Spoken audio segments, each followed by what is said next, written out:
बहुत कम लोग जानते हैं कि पंजाब भी एक देश हुआ करता था जो अफगानिस्तान से चीन तक फैला हुआ था, जिसका राजा था महाराजा रणजीत सिंह। आज मैं उनके बारे में 20 बातें बताने जा रहा हूं। पहली, भारत पर अंग्रेजों ने चाहे कब्जा कर लिया था, मगर पंजाब देश पर वह कब्जा न कर पाया। उसका कारण था महाराजा रणजीत सिंह, जिसको हराना नामुमकिन था। अंग्रेजों ने पंजाब पर कब्जा उस वक्त किया जब महाराजा रणजीत सिंह जी का देहांत हो गया था। देहांत के कुछ साल बाद गोरों ने पहले तो सिखों को अलग किया, उसके बाद पंजाब पर कब्जा कर लिया। महाराजा रणजीत सिंह कैसा राजा था, आओ मिलकर उनके बारे में जानते हैं। सबसे पहली बात, वो बहुत बड़े योद्धा थे।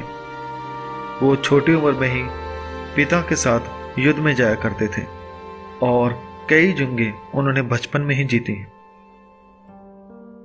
छोटी ही उम्र पे उनके सिर से पिता का साया उठ गया और महाराजा रणजीत सिंह को भी छोटी ही उम्र में खत्म करने की साजिश की गई।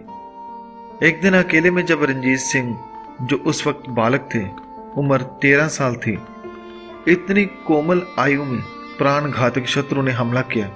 हमला करने वाले हशमत खां को बालक रणजीत सिंह ने छोटी कृपाण से उसे बहुत ही फुर्ती से वार करके उसे मौत की नींद सुला दिया। छोटी उम्र में ही चेचक रोग के कारण उन्हें एक आंख गंवानी पड़ी। एक आंख का गंवाना, कम उम्र में पिता की मृत्यु हो जाना, अचानक कार्यभार का बोझ पड़ जाना और खुद पर हत्या का प्रयास, इन सब कठिन प्रसंगों ने रणजीत सिंह को किसी मजबूत फौलाद में तब्दील कर दिया। वो युद्ध नीति में इतने माहिर हो चुके थे कि उन्होंने एक एक करके वो इलाके मुगलों से वापस लिए जो उन पर कब्जा करके बैठे थे। महाराजा रणजीत सिंह ने अपने राज्य का नाम खालसा राष्ट्र दिया। उन्होंने अपना नाम नहीं दिया, बल्कि गुरु का नाम दिया, खालसा का नाम दिया। महाराजा रणजीत सिंह ने पंजाब पर विजय हासिल की, फिर अफगानिस्तान पर, कश्मीर पर, तिब्बत पर और चीन का कुछ इलाका भी अपने राज्य में मिलाया। भारत पर हमला करने वाले आक्रमणकारी जमन शाह दुरानी को उन्होंने महज 17 साल की उम्र में धूल चटाई थी। वह 21 साल की उम्र में पंजाब के महाराजा बन गए थे। महाराजा रणजीत सिंह का एक असूल था कि जहां भी हमले करते थे वह इलाका जीतकर भी शत्रु को मारते नहीं थे। वह अपने शत्रु को बदले में कुछ न कुछ जागीर दे दिया करते थे ताकि वह अपना जीवन निर्वाह कर सके। महाराजा रणजीत सिंह दुनिया का एक ऐसा राजा है जिसने अपने शासनकाल में कभी किसी अपराधी को मृत्युदंड नहीं दिया। महाराजा रणजीत सिंह बड़े ही उदारवादी दयालु राजा थे। महाराजा रणजीत सिंह बचपन से युद्धों में जाना शुरू कर दिया था, इसलिए वह पढ़ न पाए, लेकिन उनके राज्य में हर तरह की पढ़ाई होती थी। 16 भाषाओं में पढ़ाई होती थी और साथ में नौकरी का प्रबंध भी किया जाता था। यहां तक कि हर गुरुद्वारा साहब, मंदिर, मस्जिद में भी स्कूल लगाए जाते थे। महाराजा रणजीत सिंह हर धर्म का सत्कार करता था। उन्होंने श्री दरबार साहब और अनेकों ही हिंदू व मुस्लिम धार्मिक स्थानों पर सोने की सेवा की और नगद सालाना चंदा भी लगाया था। महाराजा रणजीत सिंह ने कभी अपने नाम का सिक्का नहीं चलाया। उसने गुरु नानक व गुरु गोबिंद सिंह जी के नाम का सिक्का चलाया था। महाराजा रणजीत सिंह वक्त के बहुत पाबंद थे। हर रोज सुबह वह श्री गुरु ग्रंथ साहब जी का पाठ सुनते थे, फिर रोजाना फौजों को खुद चेक करते थे और घोड़े पर सवार होकर अपने राज्य का चक्कर लगाते और सुबह खाने के बाद सारा दिन दफ्तर लगाकर रात तक काम करते थे।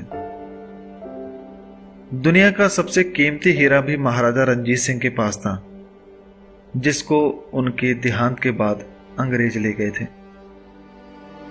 महाराजा रणजीत सिंह के राज्य में न केवल सिख बल्कि हर धर्म के लोग थे और तो और हर देश के लोग थे।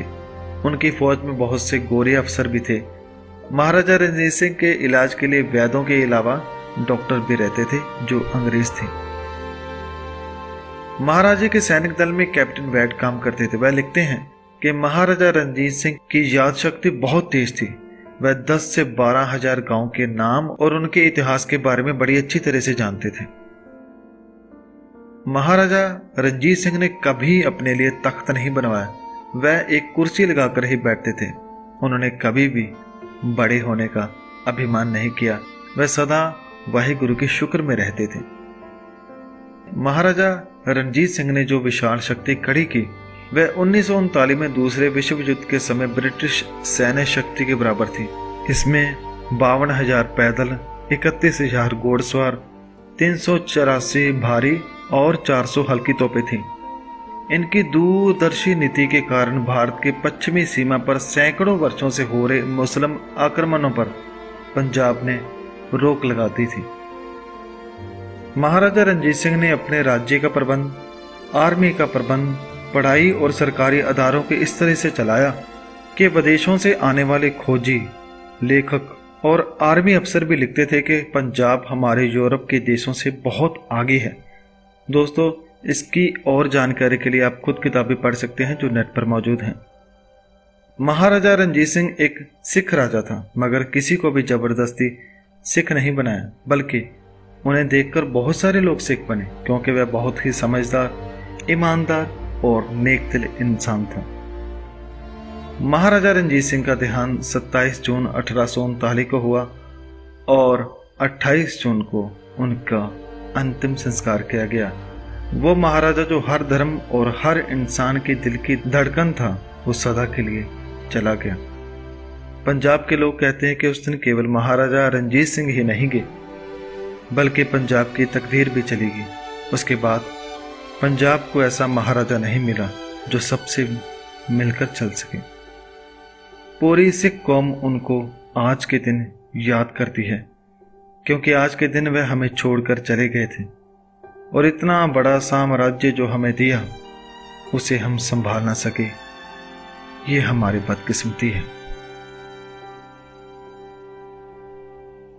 धन्यवाद। वाहिगुरु जी का खालसा, वाहिगुरु जी की फतेह।